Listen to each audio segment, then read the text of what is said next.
Inilaan ng Department of Public Works and Highways, DPWH, ang bilyon-bilyong pondo sa kanilang 2026 na budget para sa mga pangunahing proyekto sa infrastruktura sa Region 6, Western Visayas, kasama sa mga proyektong ito ang mga Panay-Guimaras Negros, PGN, Bridges, Iloilo-Capiz-Aklan Expressway, ICAX, at ang Boracay Bridge.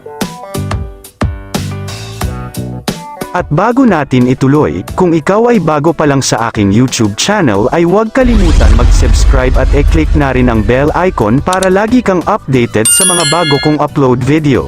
May kabuuang 443.5 milyon pesos ang inilaan bilang counterpart fund ng gobyerno para sa 32.47 kilometrong PGN Island Bridges, isang pangunahing inter-island connectivity project sa rehiyon na naglalayong pahusayin ng regional mobility at economic integration.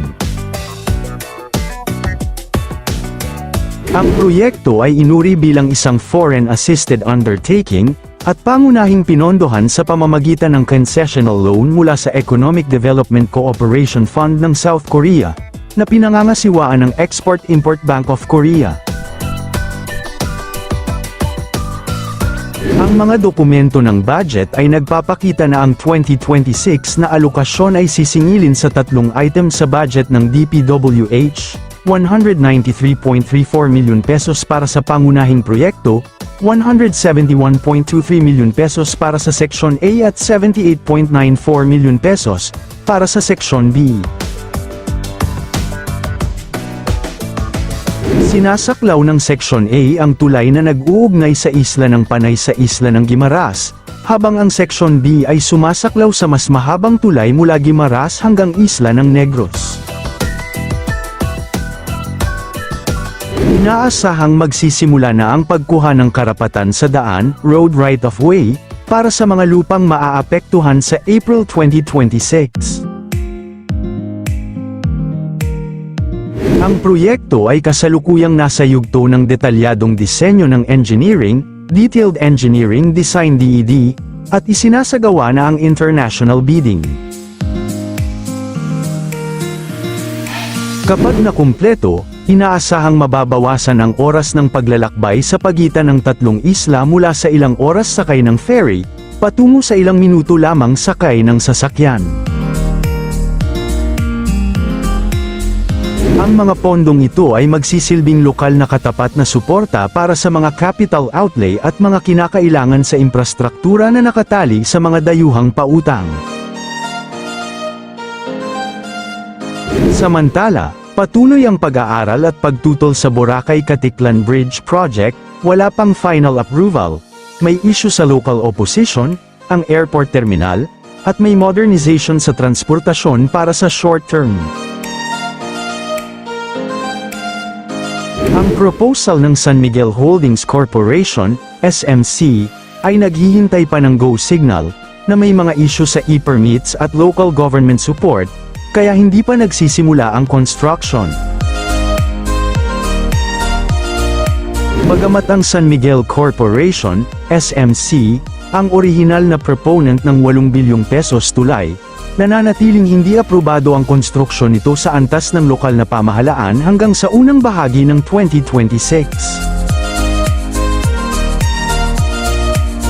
Noong uling bahagi ng 2025, formal na tinanggihan ng pamahalaang panlalawigan ng Aklan ang panukala dahil sa mga banta sa kalikasan at pinsala sa lokal na ekonomiya.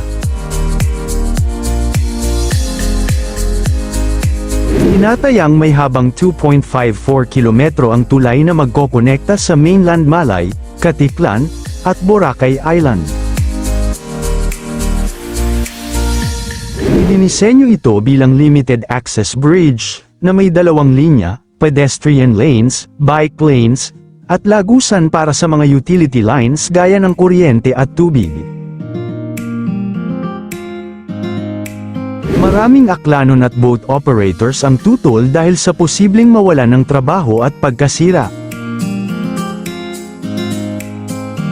Temporaryong tinanggal sa land use plan ng Malay, aklan ng proyekto para sa karagdagang konsultasyon. Kahit may proposal na, Hindi pa ito aprobado at nangangailangan pa ng masusing pag-aaral at public consultation. Habang hinihintay, nagpapatupad ng mga upgrade sa transportasyon at airport para ma-address ang congestion. Ang tulay ay inilaan upang bawasan ang pag-asa sa mga ferry, pagbutihin ang pag-access sa turismo at pagsuporta sa infrastruktura ng utility. Binabanggit ng mga kritiko ang mga alalahanin sa kapaligiran, kabilang ang mga epekto sa mga coral reef, seagrass bed, marine biodiversity at tidal flow, pati na rin ang mga potensyal na pagkawala ng trabaho para sa mga operator ng bangka at mga panganib ng sobrang turismo na nakakaapekto sa pang-araw-araw na visitor cap ng Boracay. Samantala, ang Iloilo-Capiz-Aklan Expressway, ICAX, isang iminungkahing 210 kilometrong 4-lane controlled access toll expressway na mag-uugnay sa Leganes, Iloilo at Malay, Aklan. Layunin nito na bawasan ang oras ng paglalakbay mula Iloilo City papuntang Boracay mula 6 hanggang 7 oras pababa sa humigit kumulang 2.5 oras. Isang plano at malaking toll expressway na kokonekta sa 3 probinsya sa Panay Island, Iloilo, Capiz, Aklan, babawasan ang travel time, lalo na papuntang Boracay, at magpapabilis ng transportasyon gamit ang mga elevated road, viaduct, tunnel, at tulay. Layunin nitong bawasan ang pagsisikip ng trapiko sa mga kasalukuyang national road sa pamamagitan ng pag-iwas sa mga choke point sa mga poblasyon o sentro ng bayan. Nilalayo nitong mapabilis ang paghahatid ng mga kalakal, goods, mula sa pinagmulan hanggang sa destinasyon, na makakatulong sa kalakalan. Titiyakin nitong mas mabilis ang pagdating ng tulong medikal at emergency sa panahon ng baha o masamang panahon.